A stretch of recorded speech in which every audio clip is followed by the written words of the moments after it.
Hey, welcome to the Plant Yourself podcast. I'm your host, Howard Jacobson. Before we get to today's show, a quick reminder that this podcast is free for everyone and supported by those who can afford it. So if you have found this podcast a useful companion during 2020 and you'd like to see it continue through 2021, I would invite you to go to plantyourself.com/gift if you are in a position where you have the means to support something that means something to you and hopefully you think is doing good in the world.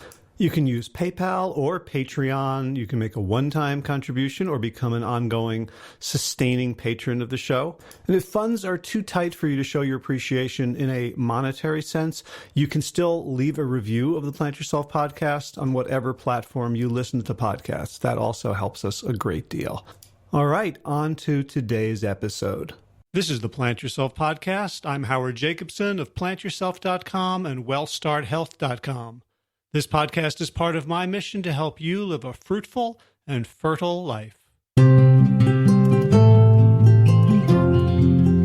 So a few months ago, I polled my listeners and asked about topics or guests they'd like to hear on upcoming episodes of Plant Yourself. And I got a lot of requests for a show about plant-based pregnancy. Now, my first thought, I'm a little embarrassed to admit, is that it might be a little bit too niche, until I reminded myself that every single one of us is the result of a pregnancy, and that for the foreseeable future, all our descendants will continue to be born in this fashion. So I guess no problem there. Then I went to my Facebook hive mind and said, who would be a great guest for this topic? The name Micaela Karlsen came up again and again, and she is a repeat guest. I should have thought of her myself, but here we are today. So Micaela is not only a PhD, but also an FPP, which of course stands for former pregnant person, who's basically amassed the world's largest and friendliest database on the science of plant-based nutrition at plantbasedresearch.org. She and I first connected when we were both collaborating with T. Colin Campbell in the last decade. She is the co-creator of the T. Colin Campbell Foundation, which produced the famously excellent E. Cornell certificate program in plant-based nutrition, and I as contributing author to Whole, Rethinking the Science of Nutrition. What I love about talking with Micaela is her absolute dedication to truth. Maybe make that truth with a capital T. If the evidence isn't there to support a claim, she's not going to make it. When the data is fuzzy or inconclusive or suggestive but not definitive, she will be the first to point that out.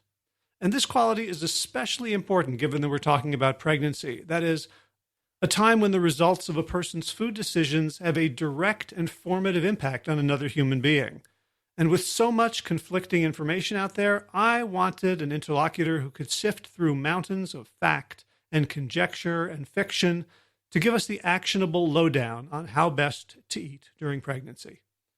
So we talk about supplementation, the good, the unnecessary, and the inconclusive, and about how to deal with uninformed pressure and opinions from friends, family, and medical caregivers. And of course, we talk about food. You've got to check out the show notes for today's episode for Micaela's bio, which if I read it would take another 10 minutes. You can find that at plantyourself.com/308.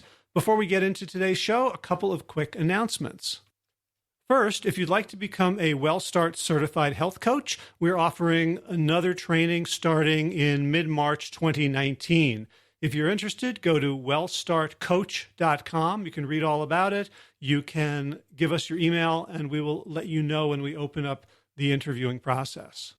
Second, a reminder that Sick to Fit, the book that I wrote with Josh Lajani, is still available for absolutely free on Amazon if you go to the U.S. Kindle store. If you aren't in the U.S., you can get a free PDF copy by going to sick2.fit.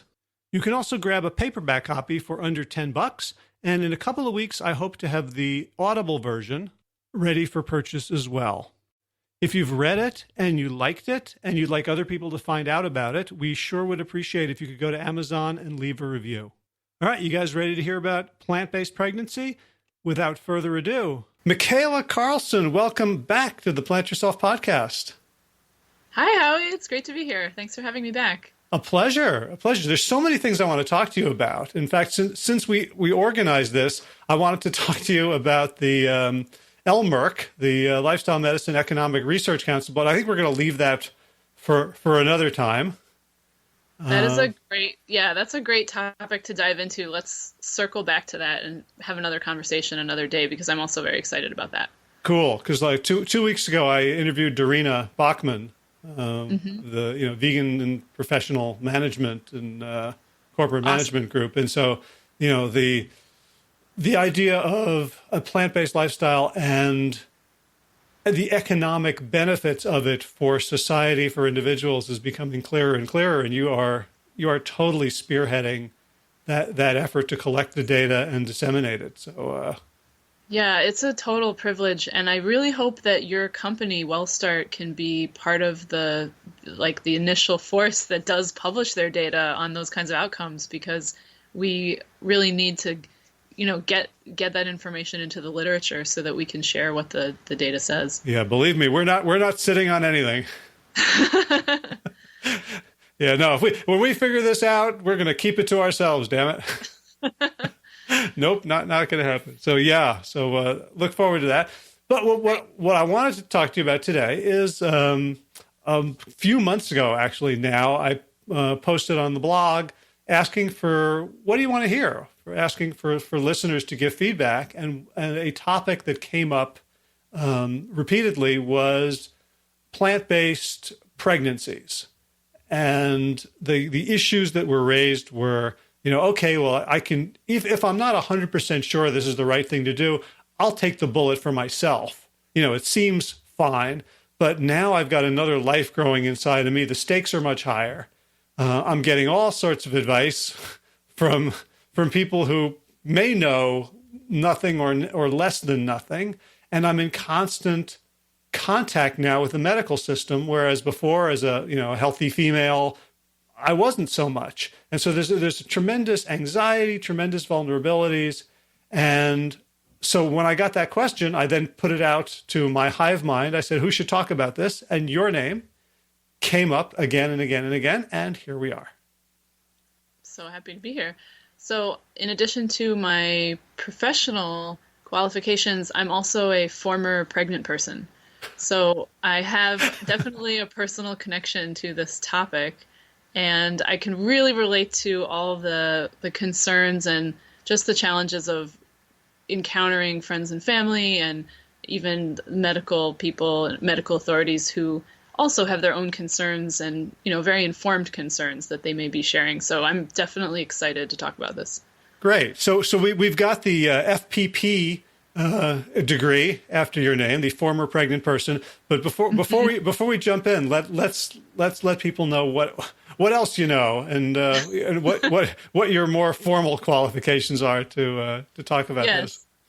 So my PhD is in nutritional epidemiology. I have a master's in human nutrition from Johns Hopkins Bloomberg School of Public Health, and my PhD is from Tufts.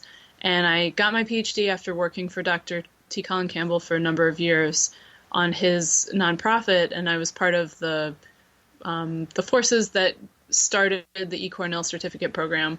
And that had a big influence on my thinking and my desire to be involved in research and produce new information. So I'm now really happy to be graduated from my PhD program, but also working for the American College of Lifestyle Medicine as program director of the Lifestyle Medicine Economic Research Consortium, which you mentioned. And the mission of that project is to really promote and sponsor research demonstrating the financial benefits of lifestyle medicine, and of course that includes plant-based nutrition. And I also teach for the University of New England in their master's programs in global public health and applied nutrition. And I have a few other kind of researchy projects that happen, including plantbasedresearch.org, which is a part of the Plantrition project. Yeah, that website is so awesome. The only thing I don't like about it is it took away my competitive advantage. Like before, I could pull out studies like magic, and people were like, "How did you find it?" Like now anyone could do what I had learned how to do. Well, hopefully it's saving you time, and we have some great volunteers that have come on board in the last year thanks to the Plantrition project and their help. So we're now trying to really input everything that's relevant. And I mean, there are really almost over like 3,500 papers that have been published with the keyword vegan. So not all of them are relevant, but that's a lot of data that I don't think people realize how much research has been published already. And there's more all the time because the topic is a really hot topic and people's interest in it is growing.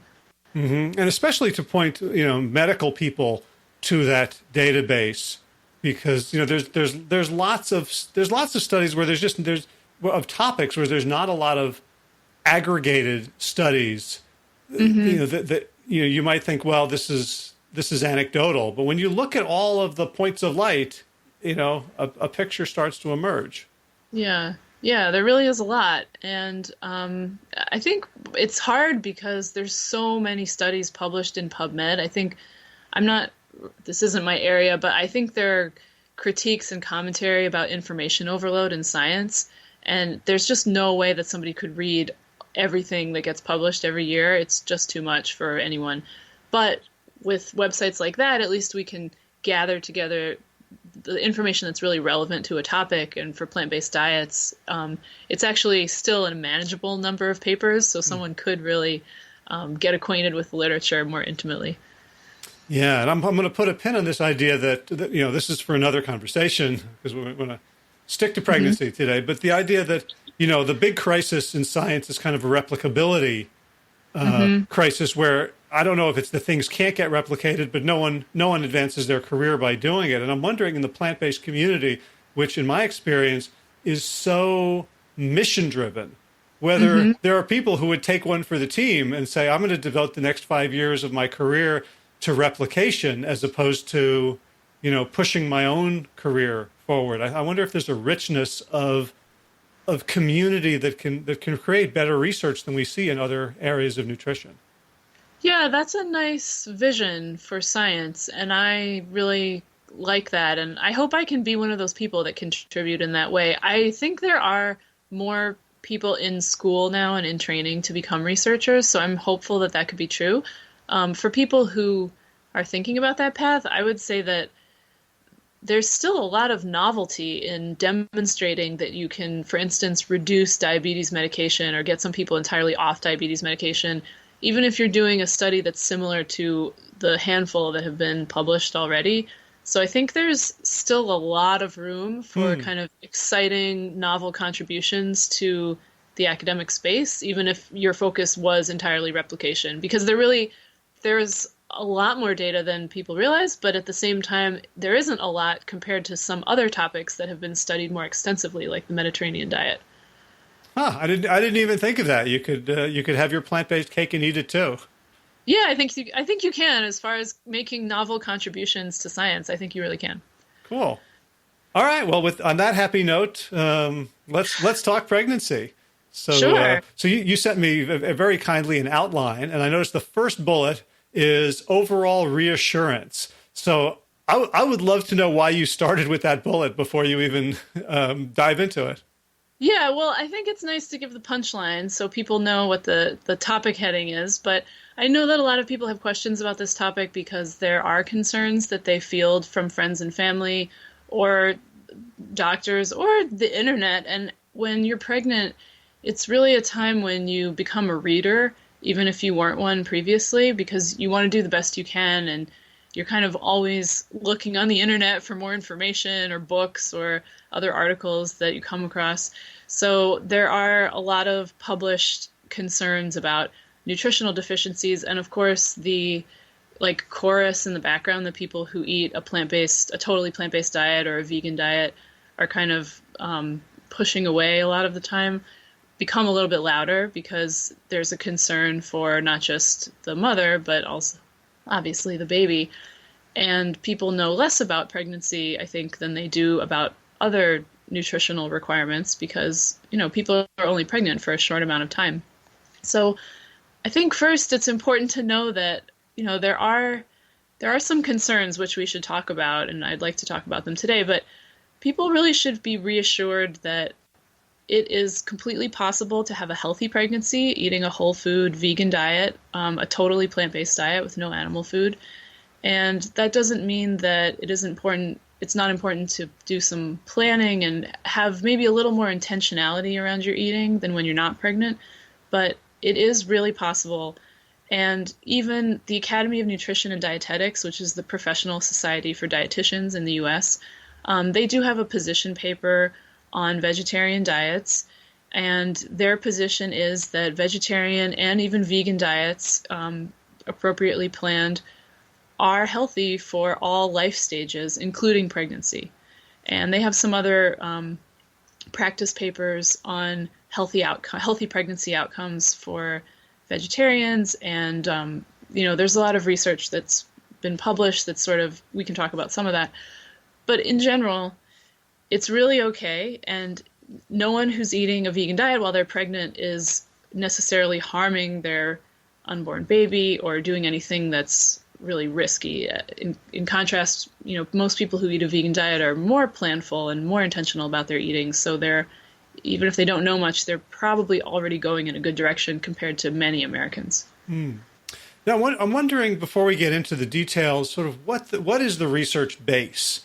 Is it because, I'm thinking about lots of other things related to pregnant women we have no idea about because pregnant women are a vulnerable population, like, prisoners and it's really hard to get permission from an institutional review board to do a study on pregnant women. So is that a problem? Are we guessing at some point or filling in gaps, or do you feel like the research basis for nutrition in pregnancy is robust?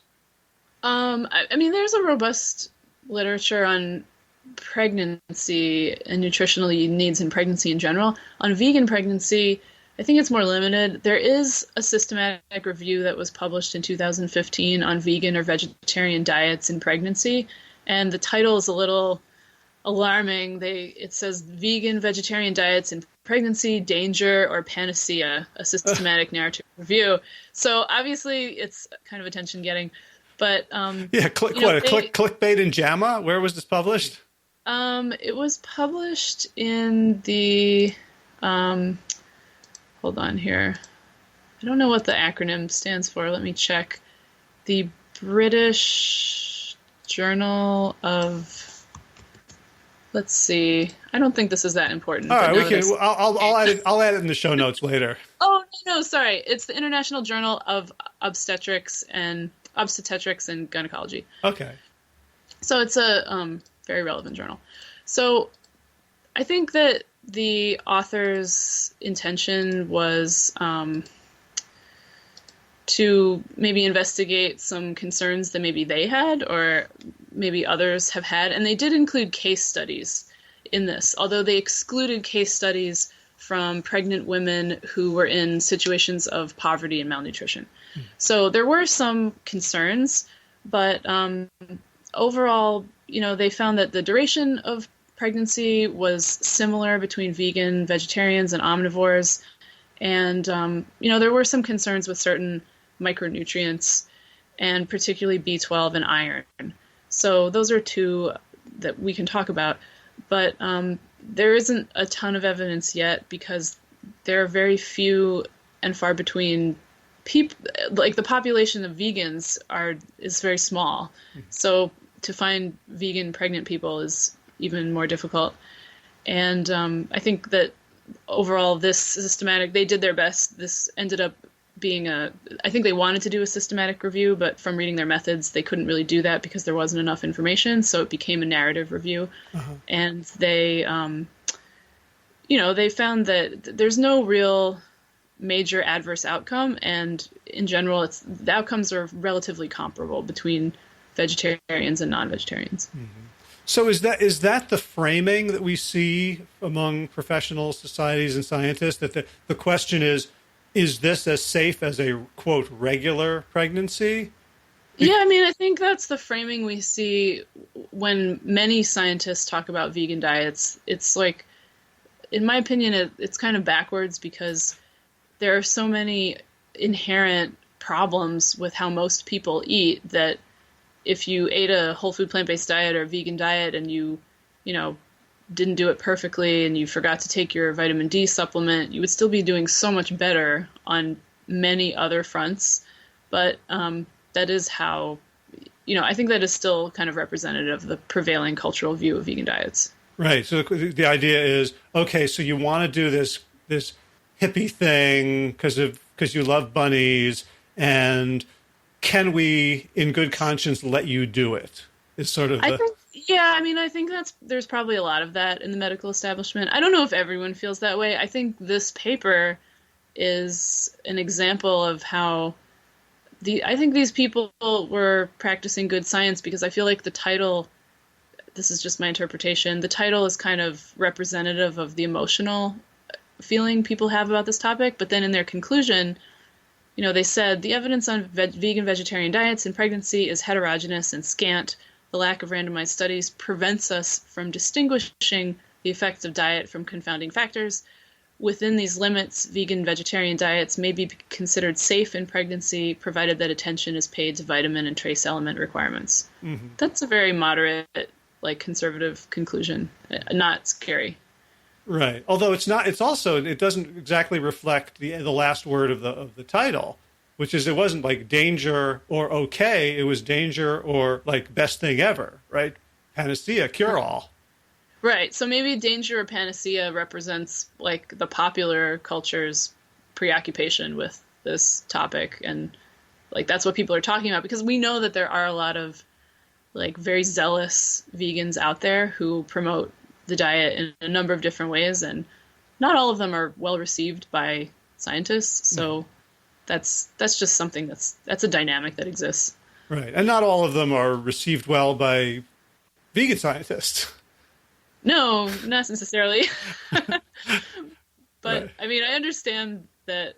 Well, I don't have any problem with anything anyone says. I just am happy that I can contribute to the science myself, because it's really important to measure things so that you know what you're talking about and you know that you're not making something up.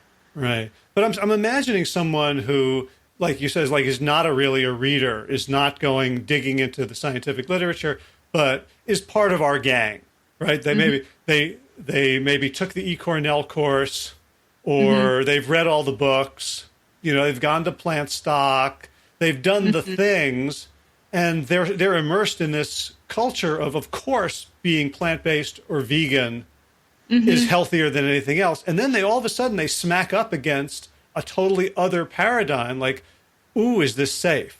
Like that must be I think that's unsettling. hard, and I think that happens. Yeah. So I would like to speak to those people. And one thing to think about, because I feel like one of the, I wouldn't say it's harmful, but I don't know if it's entirely accurate all the time. Like, I don't think we know enough to know, but there's this feeling among whole food plant-based people that if you're eating a whole food plant-based diet, like you don't need to worry about anything specific or any specific nutrients at all. And like, for the most part, that's almost certainly probably true, but it's not 100% true, and not for all nutrients. Like, we all know that you've got to take B12 supplements. That's just the case, because you're just not going to get enough, even if you eat like UV exposed mushrooms, which you probably heard about that. Like, those contain B12, but it's not enough for what we need.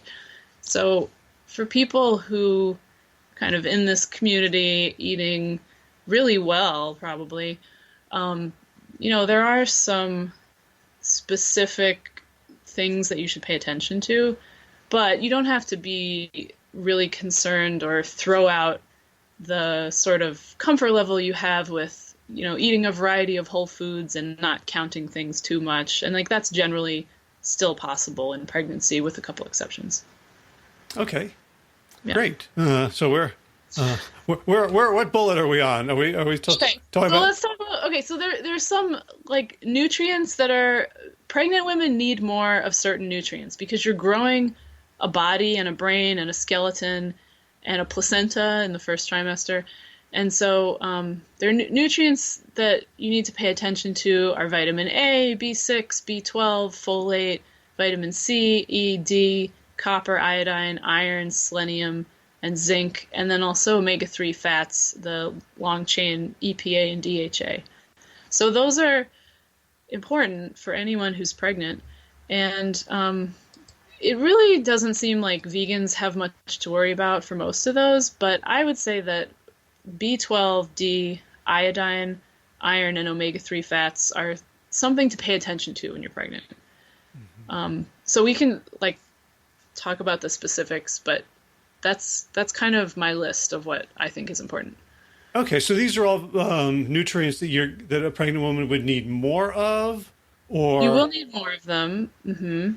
And you'll need to, so for B12, like vegans are more at risk of low B12 as are vegetarians, as are older adults, because you start to lose production of intrinsic factor as you get older, which is part of the absorption and digestion process of B12. So it's not just vegans who should take a B12 supplement, but really all older adults should. And it's even possible that some omnivores should. Anyway, if you're pregnant, the baby does need B12, and like some of the symptoms of deficiency will come on more quickly because not only is the mother using her stores, but then if you're not taking in enough, the baby is drawing from the mother's stores. And generally, the body will sacrifice the mother's health for the health of the fetus, because it's much more important to not have deficiencies when you're growing and developing in utero. Because if you have deficiencies in utero, that it's more likely to lead to bigger problems later, as compared to an adult that was replete with those nutrients for a long time, and then suddenly you don't have quite what you need. It's not as serious. So anyway, for the health of both the baby and the mother, you do need to make sure that you take a B12 supplement. I know a lot of people eat fortified foods, and I do too, and that's good. It is still important to take B12 and to make sure that you're remembering to do it at least a few times a week. I like to take a liquid one. People have different supplements they like. But I think it can be easy to forget. Like, I certainly forget my B12 sometimes. But when you're pregnant, you really need to not forget it. Pay attention. So I can keep talking, but I just don't want to make sure I don't want to, talk for too long without you saying something. Oh, you're such a good interview subject. So, well, thanks. Occasionally I have to wave my arms and do semaphore to get people to take a breath. Yeah. Well, so I mean, the question is, of the two lists, the long list of nutrients to pay attention to, and the shorter list of nutrients of concern for vegans. If we were flipping this, if we were in an alternate universe in which 100% plant-based was the norm, and some people were considering having animal products and processed food, what would the list look like then? Would those people, would we say, oh, you've got everything taken care of, or would there be deficiencies or too much of something that they could worry about? I mean, honestly, if someone was eating an omnivorous diet, but it was whole food, I don't think you'd have any concerns with deficiencies in pregnancy.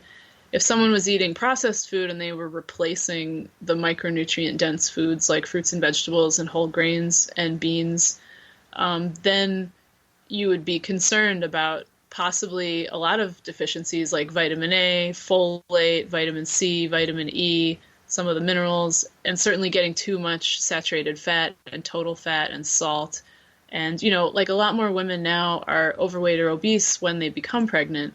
And so weight gain during pregnancy is, I think that I see a lot of confusion around that for many people who I just speak with socially. I think people think you have to gain a lot of weight during pregnancy, or that being pregnant means you have sort of like a pass to eat whatever you want, because people have this idea that you have tons of cravings, and that's certainly real.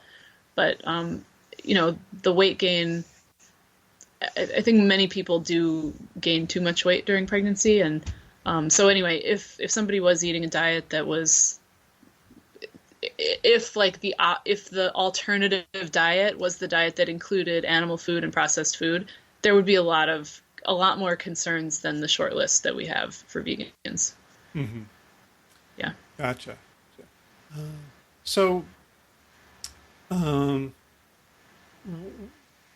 What aside from supplementing with B12, which we should all do, and which, like Dr. Greger points out, costs about like $20 a year.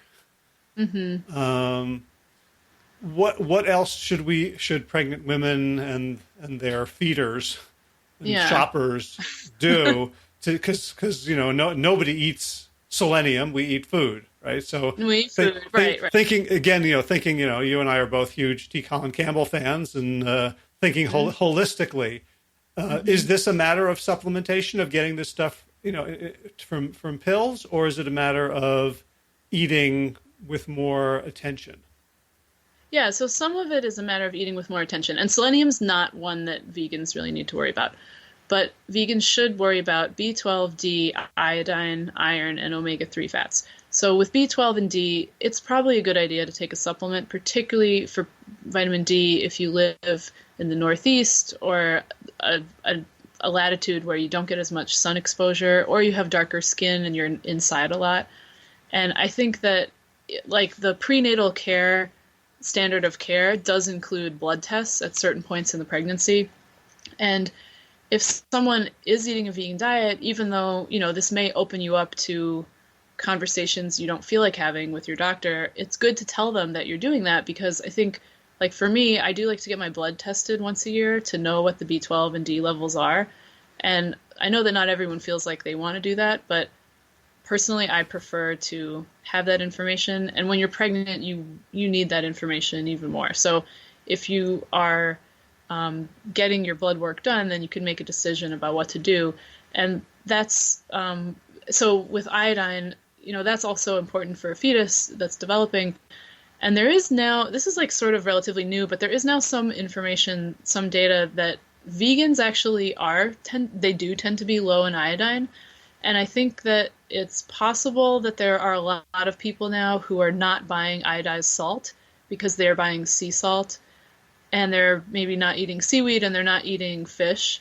So there are lower levels on average. There was one study published actually from Boston University on Boston area vegans, and it looks like their median iodine levels are like, quite a bit lower than really what they should be. And a similar finding was found in a couple studies in Europe, in Germany and Switzerland, and I think Denmark, I'm not sure, of vegans there. So those were all very small groups, and they were just cross-sectional surveys, but it does look like iodine could be a problem. So I really recommend, like, I don't know if people realize this, but you can buy iodized sea salt. So if you want the taste of sea salt, or like the experience of having, there are some extra minerals in sea salt, it can still be iodized, and I just think that's better. So that's what I do. With iron, you are probably going to have an iron test. Your iron levels will be assessed sometime during the second trimester. And at that point, if you are deficient, your doctor will recommend that you take a supplement, and you should do that if you need it. I was happy to find out that I was not deficient in iron at all, and my iron levels were normal even for a non-pregnant person. And I do eat a lot of greens and, tofu's, beans, and like just a varied diet, but I certainly eat a lot of greens, and it was fine. Like, and I have a few friends also who are also nutrition people, but actually eat omnivorous diets. And I heard from some other people too that they were not deficient in iron. So that's not necessarily going to happen, but that is, like, I think it is okay to wait until that blood work to see if you need to take a supplement or not. So I'll pause there. The last one is omega-3 fats. Okay. So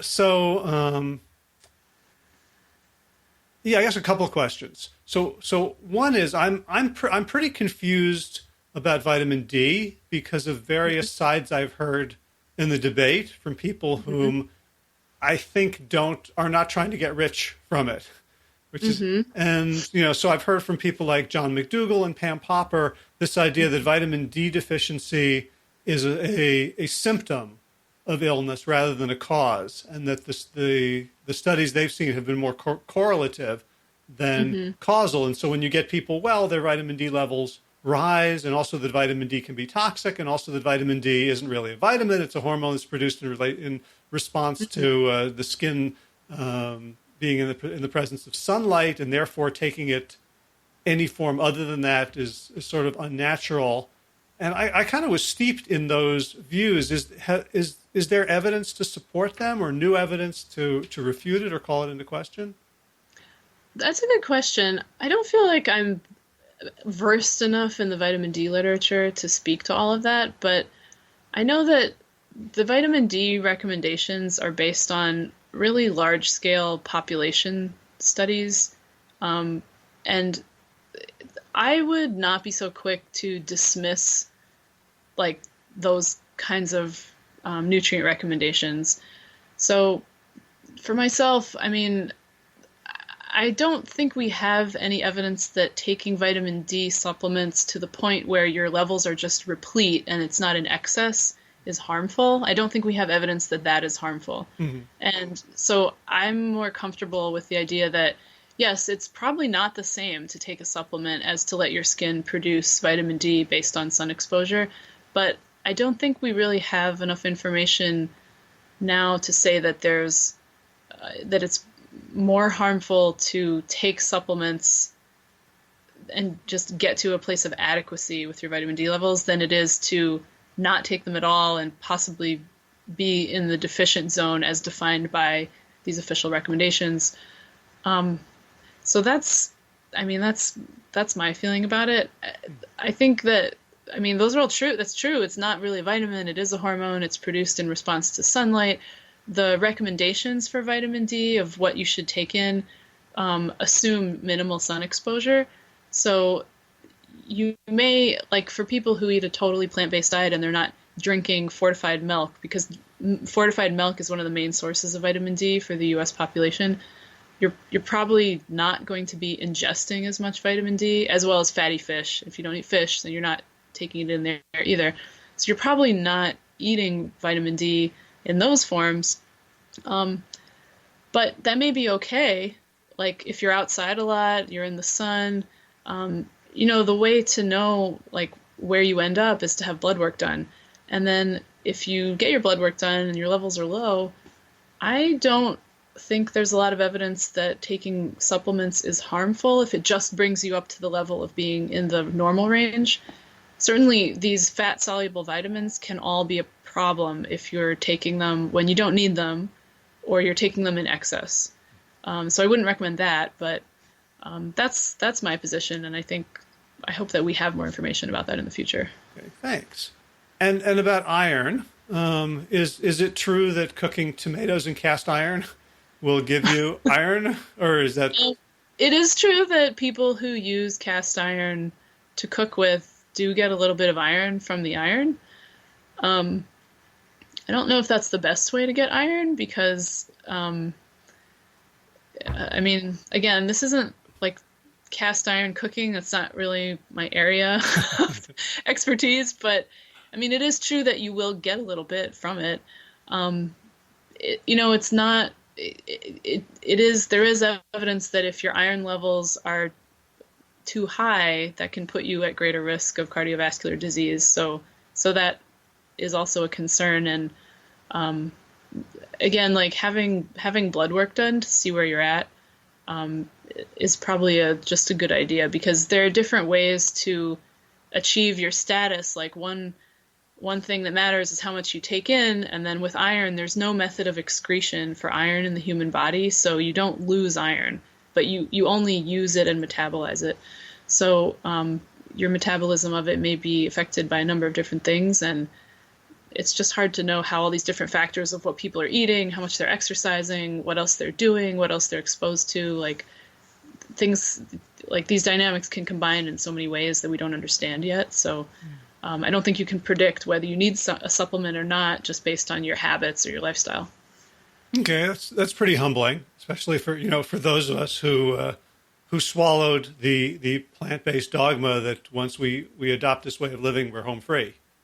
Yeah, I think there's still a lot to that, like especially for people who are not pregnant.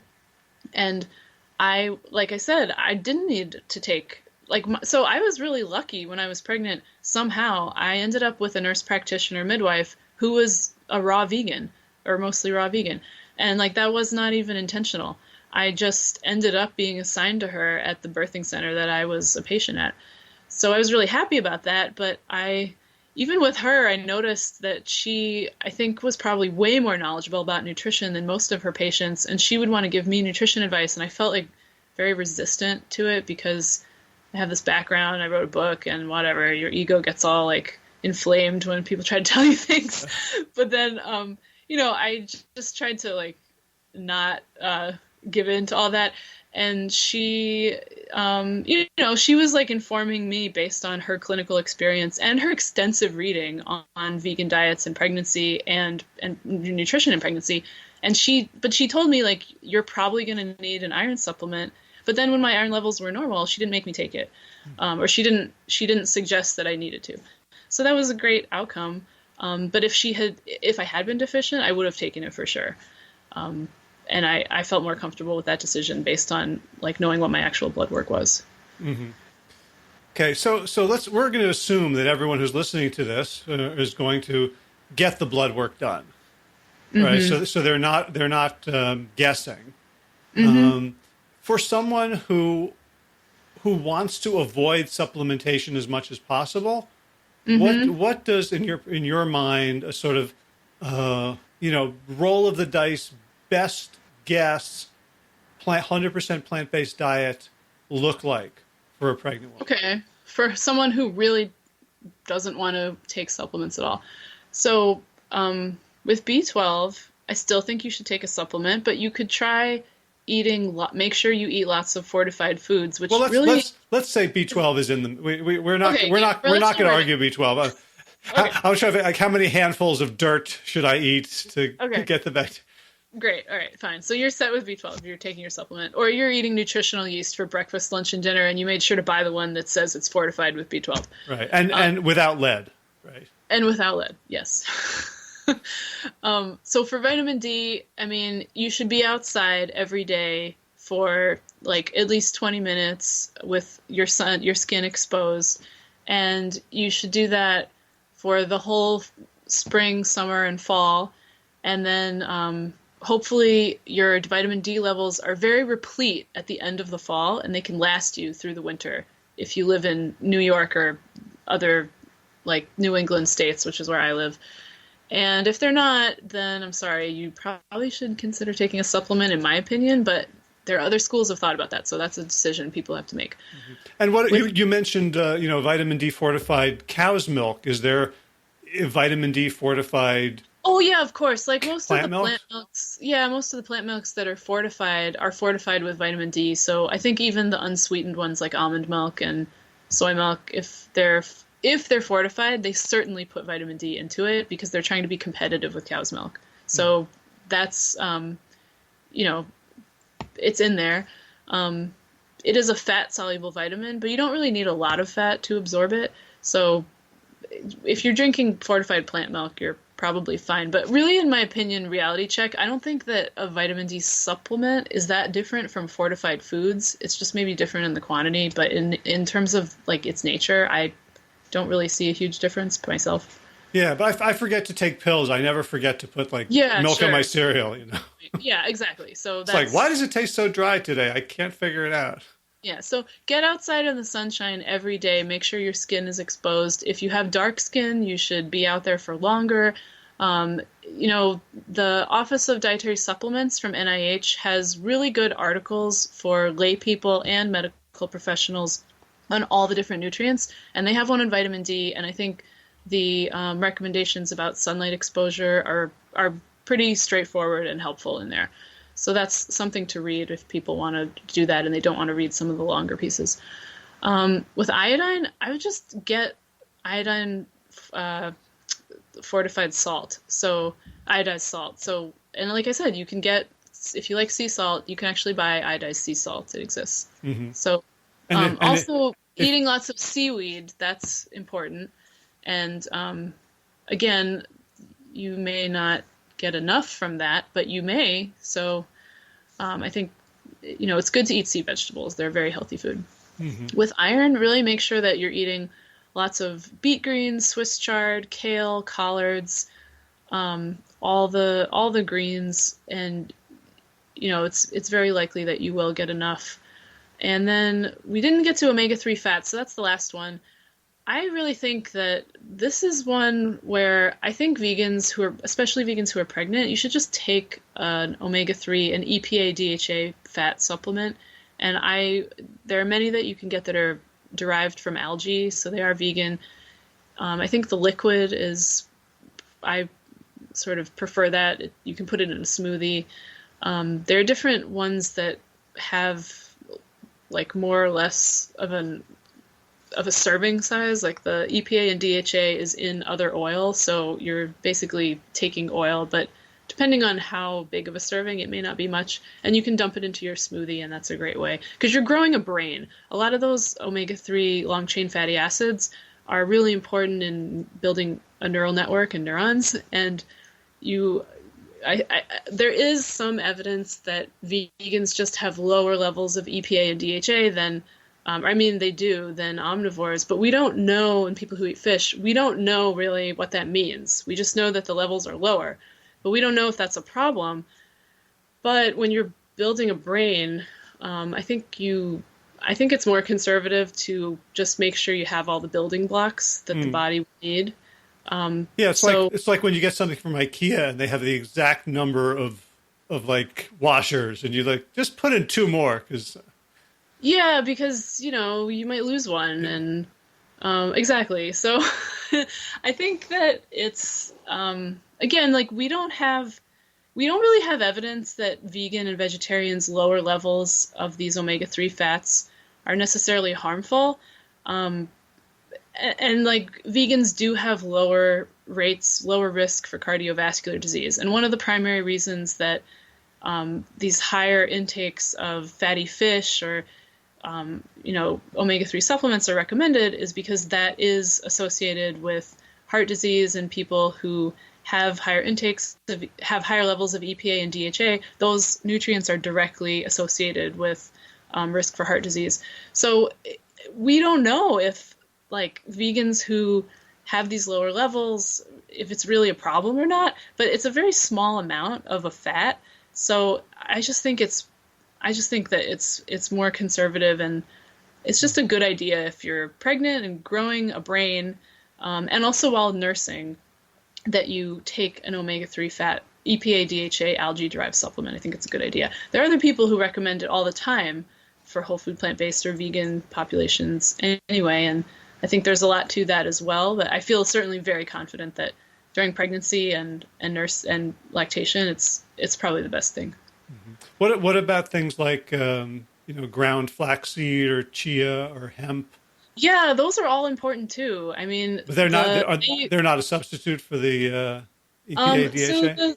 The issue is that they provide ALA, which is the precursor to EPA and DHA, and the conversion pathway in the body is affected by a number of different things. So we don't really know how efficient that conversion rate is among vegans. And what we do know is the end product, EPA and DHA, tends to be a bit lower than among people who consume those fats directly. So that's what we know. But certainly those are really healthy foods, and I think it's good to include them. Mm-hmm. Is that basically either the algae-based supplements or the seeds the only places that vegans can get EPA and DHA? So they are the algae. Okay, so vegans can only get EPA and DHA from algae-based supplements. The foods that contain long-chain omega-3 supplements, they're different. They contain ALA, which is a precursor. It's not EPA and DHA. It's also important. It becomes EPA and DHA, but we don't know at what rate. So flaxseed, chia, walnuts, a few other things do contain ALA, and that's a good thing. But it's the end product of those end fats that seem to be more closely associated with heart disease outcomes, and are also what you use in building neural networks. Great. So I want to dive before we can leave the details. I want to dive into a hornet's nest, and from the plant-based perspective.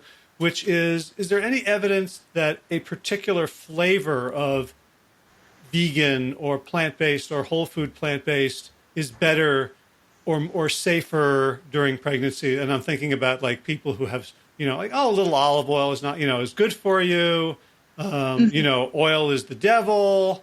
SOS free. Obviously, if someone is salt free, then they're going to have an iodine issue. But in that spectrum, is there some place that people would tend to be happier and more comfortable? I feel like it's hard to say something in response to that question that wouldn't be like kind of speculative, and that feels a little irresponsible to me. But I would be concerned during pregnancy if someone was eating no salt at all, and they were also not eating any sea vegetables, and they were also not taking a supplement. I would be kind of concerned, but maybe more curious if somebody was sticking to a completely no oil, whole food plant-based diet during pregnancy, because you do like you are subject to more urges from your body about what to consume than you are typically. And my common sense is it's, if you're not eating junk, it's probably good to listen to a lot of that. Hard to say sometimes, but so would you consider saltines and Canada Dry? Well, the amazing thing is a lot of people do eat like that stuff, and that's all they eat, and their babies are still born with all their parts. Yeah. So I think there's still there's some room for error that we should remember not to get too hung up on all the details. But if you're trying to go for like the optimal diet, then there are all these things to pay attention to, and they can really, I think, help. Great. So let's get back to the psychology of the thing and communication. So one of your bullet points is that people will get comments and concerns from friends, from family, from people who are all of a sudden experts. Yes. And I think that the best way to handle those comments and concerns are to really put them through a translation filter in your mind that the person loves you and is concerned about you. And even if what they actually said sounded critical and mean, or like they don't trust you, or they're questioning your authority, or any of these unpleasant feelings that can come up, really at the core, like, they wouldn't bother if they didn't love you and want the best for you and your baby. So that may help diffuse, if you can remember that may help diffuse some of the like antagonism that can come up. And then I think that, it can be just helpful to share something with them that they can read that's like an authoritative body. And I think that position paper from the Academy of Nutrition and Dietetics on vegetarian diets is probably for like a layperson who doesn't necessarily know a lot about nutrition, it's still pretty digestible, and they have a nice couple paragraphs on pregnancy. And I think that can be reassuring, and it depends on who you're talking to, but if you can share a little bit about how informed you are about the topic, and like you're not just doing this on your own, but there are a lot of experts who support this, that may help to diffuse some of the concern. It really depends on the specific family or friend and like what your relationship is with that person. Like if you're not really close to them, then I don't think you need to explain yourself at all. You can just like not really answer and talk about something else. But if you want the person to be on board and if they're willing to take the time to learn more about what you're doing, I think there are some good resources that you can share that will be reassuring for them. Mm-hmm. Okay. Yeah. And the issue always comes up, like, how do I deal with people? Which I guess, it's important, but, for me, the issue is how do I not get, run roughshod over and change what I'm going to do? Because, right. So, where can people get aside from position papers and articles, are there communities that you recommend people join? I'm sure there must be plant-based pregnancy groups on Facebook.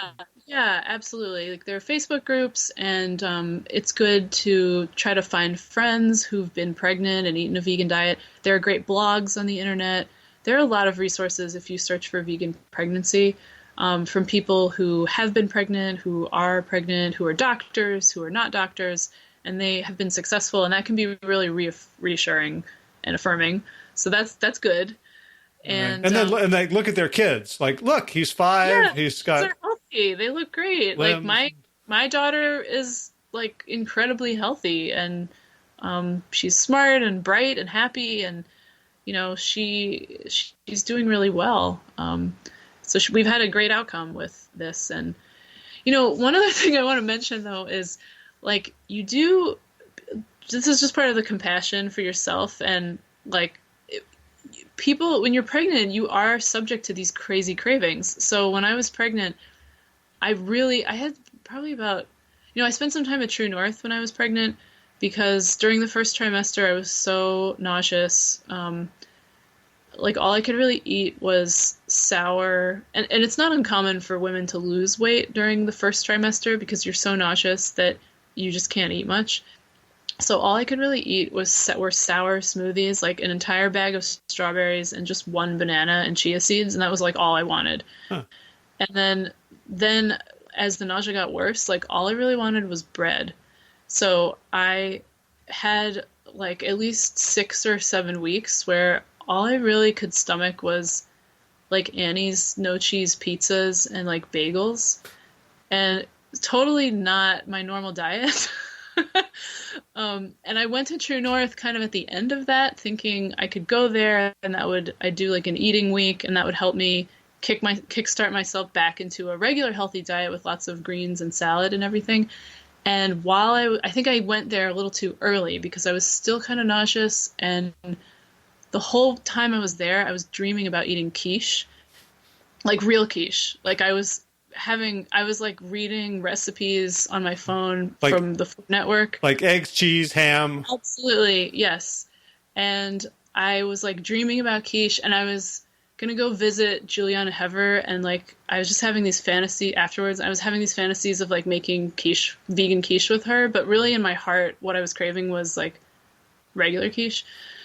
I did not eat regular quiche, but I totally wanted to, and I found there were definitely some days when I felt like urges for more like quote unquote protein foods, and like I just wanted to eat tofu, so I ate a lot of that sometimes, and I just tried to eat lots of greens and vegetables. But I mean, I did eat more. But the thing is too, like you don't really know what these cravings mean, so again, it's not a pass to like eat whatever you want and to like pig out, which is, you kind of want to do that on some days, but it's still, you have to take care of yourself, and you don't really need to gain that much weight. Like the weight gaining guidelines are for normal weight women, it's only like 25 to 35 pounds. And most of that, I think I gained like 27 pounds. So after I gave birth, I was almost entirely back to my normal weight within 2 days. My pre-pregnancy weight. So I mean, part of me is really bothered by your narrative, because like there's this totally dogmatic part of me that wants to explain to people that like if you eat cravings are just like your body trying to purify itself, and if you eat healthy before, you're not going to have cravings. And oh yeah, I relate to how you feel totally. I was super disappointed that I had these cravings. And I was like, what does that mean? If I eat so healthy, like, shouldn't I not be nauseous? Shouldn't I not have weird preferences? Anyway, what were you going to say? I didn't mean to cut you off. I'm interested. Yeah, no, I'm happy to hear you say that. It's like, it sounds like these cravings are sort of random noise, and they're not necessarily the kind of, deep maternal divine wisdom that you'd want them to be. Like, I kind of want the woman to like, I have this insight that I can't explain, but, what I really want is like 3 collard leaves and a carrot and like this perfect mixture. But instead, Yeah. You just want, white bagels and ham. Yeah, I don't know. I don't know what it means. There is some research that like more cravings, having more nausea and like more nausea and eating like more foods turning you off may be associated with fewer birth defects, possibly. I'm not sure if that's really true. I've just heard that, but I think that it's hard to tell what the cravings really mean. I think sometimes, like my sense of it was sometimes it was real. Like sometimes I felt like I needed tofu, like I needed it, but I don't think I really needed quiche. Yeah. Like, Well, when you think about it, one. like from an evolutionary perspective, for most of human history, we had very few choices. Mm-hmm. Right. So like most women would have some craving and they wouldn't even know there was a food that could satisfy it. Yes, possibly so. Yeah. Weird.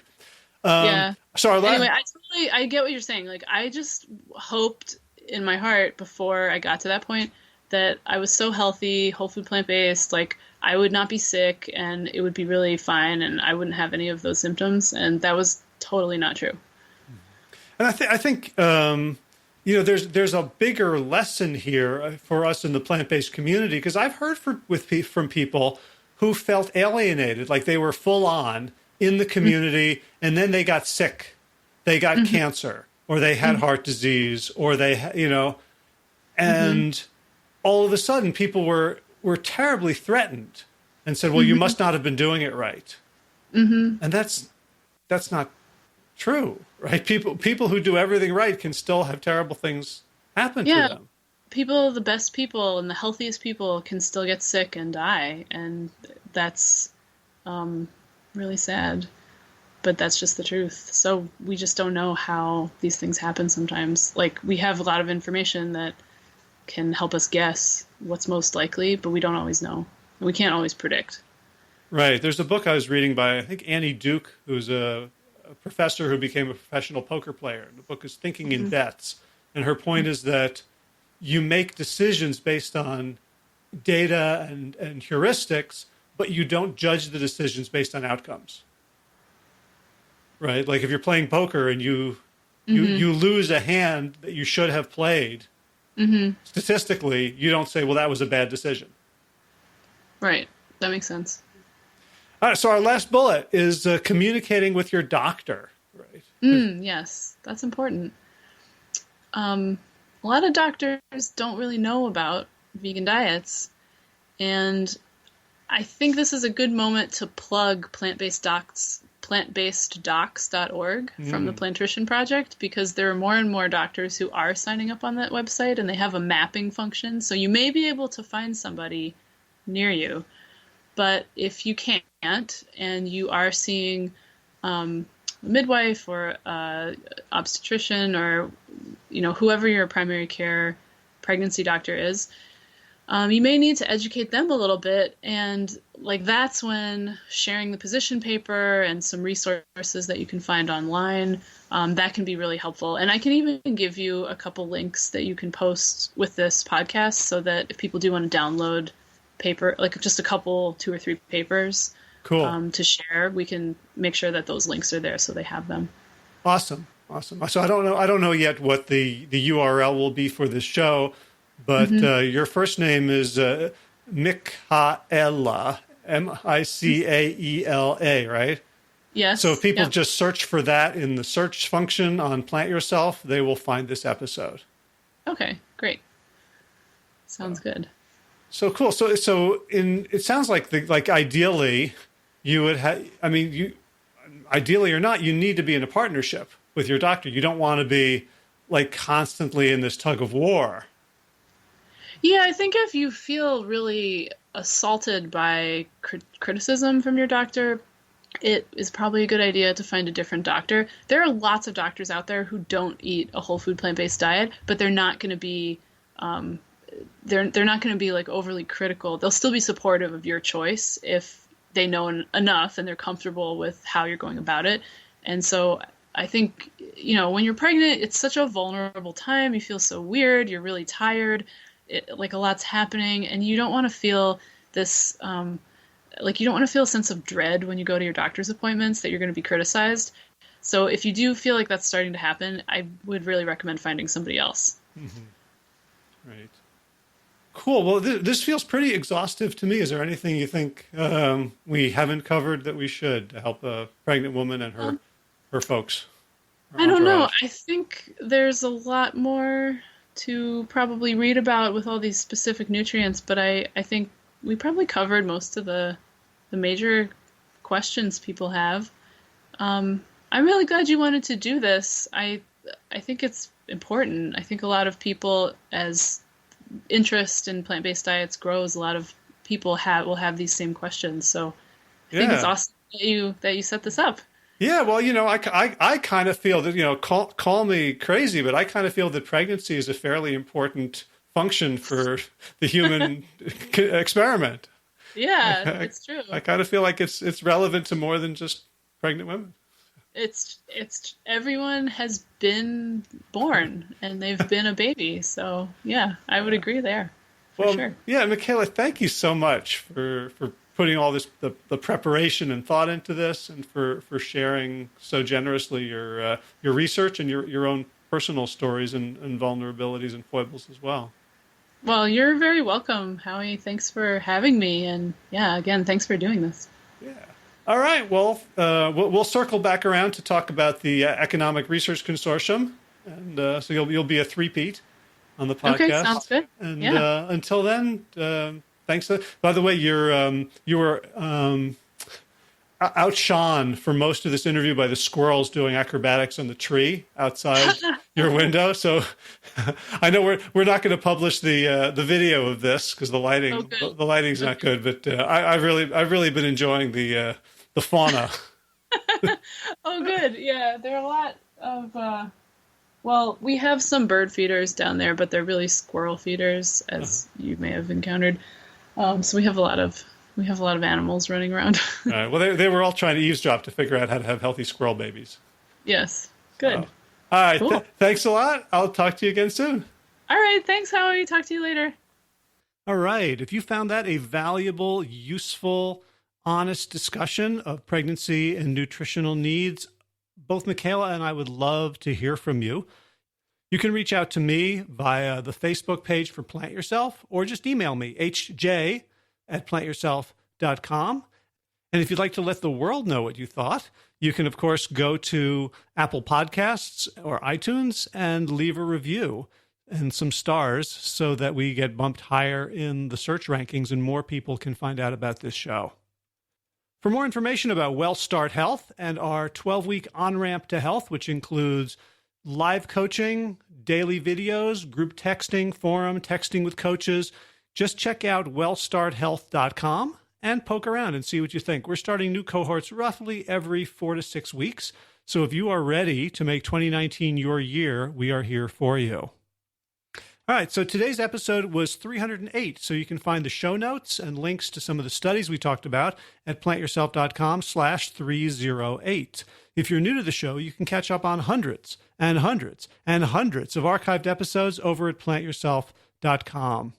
If you'd like to support the show, you can share this and other episodes on social media. You can write that iTunes review, or you can put your money where your mouth is and become a patron of the show, which with an ongoing contribution over at plantyourself.com. Just scroll down the right sidebar to the Patreon button, where you can click to make a monthly ongoing contribution and become a stalwart supporter of the mission of this show. In garden news, Mia harvested some broccoli today. Of course, the same day that I found organic broccoli at the local Durham co-op for 99 cents a pound, and I brought back enough that the cashier wondered if I was holding a broccoli party. The garlic not doing so well, looks a little withered there. So we're doing our research, looking for some organic 10-10-10 fertilizer and hoping to get a robust crop out of the ground by midsummer. We also enriched a couple of newish beds. What we do is there's some people who are ambulance chasers, like lawyers who are looking for litigants. We are tree work chasers. So we go whenever we see a crew chopping down trees and then feeding the limbs into a chipper shredder.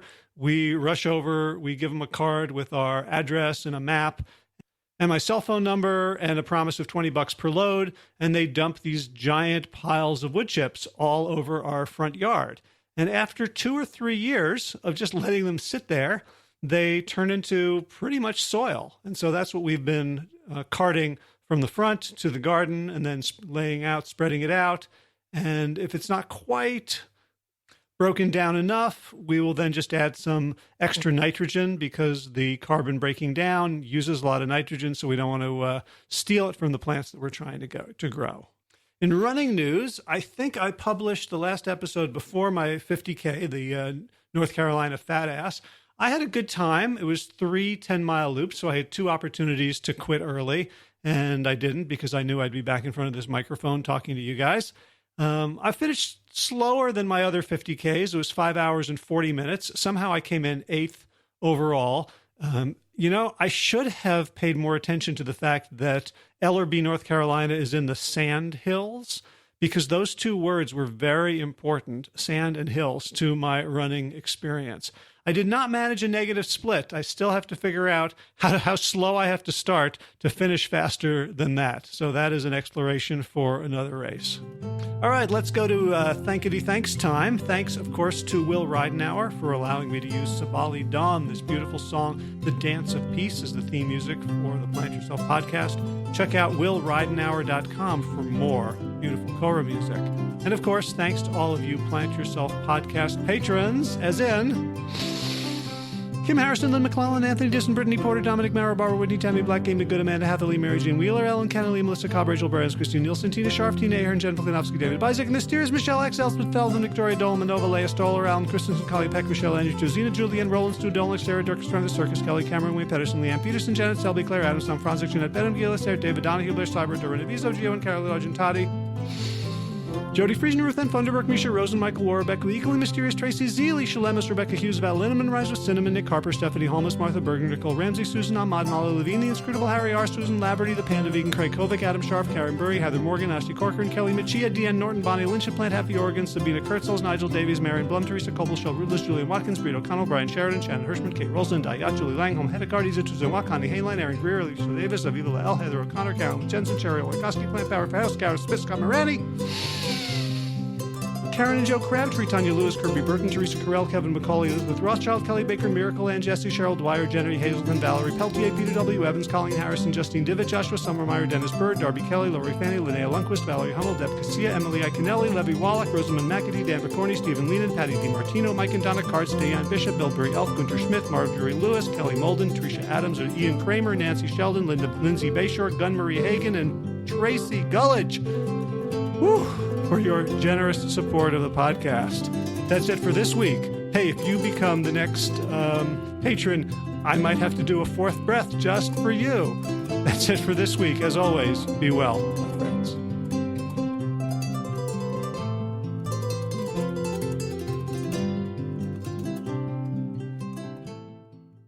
All right, time for thanks. Thanks to Will Ridenauer for allowing me to use his beautiful song, Sabali Dawn, The Dance of Peace. You can find more of Will's music at his website, willridenauer.com. And of course, thanks to all of you Plant Yourself podcast patrons.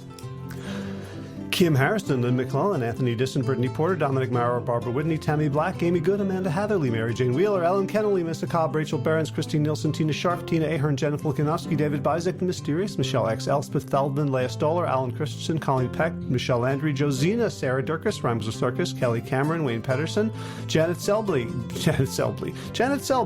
hi Janet, Claire Adams, Tom Franzak, Jeanette Benham, Gillis, Sarah, David Donahue, Blair Cyber, Dorona Vizov, Gio and Carolyn Argentati, Jody Friesen, Ruth Ann Funderburg, Misha Rosen, Michael Warbeck, the equally mysterious Tracy Z, Aviva Lael, Alicia Lemus, Rebecca Hughes, Val Linneman, Rhymes with Cinnamon, Nick Harper, Martha Bergner, Susan Ahmad, Molly Levine, the inscrutable Harry R., Susan Laverty, the Panda Vegan, Craig Kovic, Adam Sharf, Karen Burry, Heather Morgan, Kelly Machia, Deanne Norton, Bonnie Lynch of Plant Happy Oregon, Sabina Kurtzels, Nigel Davies, Marion Blum, Teresa Coble, Julian Watkins, Breed O'Connell, Shannon Hirschman, Linda Ayat, Holm Hedegaard, Izatu Zinwa, Connie Hainline, Aaron Greer, Alicia Davis, Heather O'Connor, Carolyn Jensen, Sherry Orlikoski of Plant Powered for Health, Karen Smith, Scott Morani, Karen Jo Crabtree, Tanya Lewis, Kirby Burton, Teresa Carell, Kevin McCauley, Elizabeth Rothschild, Ann Jesse, Cheryl Dwyer, Jenny Hazelton, Valerie Peltier, Peter W. Evans, Colleen Harrison, Justin Divich, Joshua Summermeyer, Dennis Bird, Darby Kelly, Lori Fanny, Linnea Lundquist, Valerie Hummel, Emily Iaconelli, Levy Wallach, Rosamund McAtee, Dan Picorni, Stephen Lehman, Patty DiMartino, Mike and Donna Kartz, Deanne Bishop, Bill Brielf, Gunter Schmidt, Marjorie Lewis, Kelly Molden, Trish Adams, Ian Kramer, Nancy Sheldon, Lindsay Bayshore, Gunmarie Hagan, Tracy Gullich, Laura Heaton, Meg from Mama Says, Rochelle Kennedy, Diana Goldman, Stacey Stokes, Ben Savage, Michael Kay, Holly Butler, David Hughes, Connie Rogers, Claire England, Sally Robertson, Paran Ganshi, Amy Daly, Brian Tourville, Mark Jeffrey Johnson, Josie Dempsey, Karen Schmidt, Pamela Hayden, Emily Perryman, Olga Sidorowska, Allison Corbett, Richard Stone, Lauren Vaught of Edible Musings, Aaron Hasty, Sean Owen, Sagar Nayak, Erica Piedra, Danielle Roberts, Michael Lushton, and Sarah Johnson for your generous support of the podcast. That's it for now. As always, be well, my friends.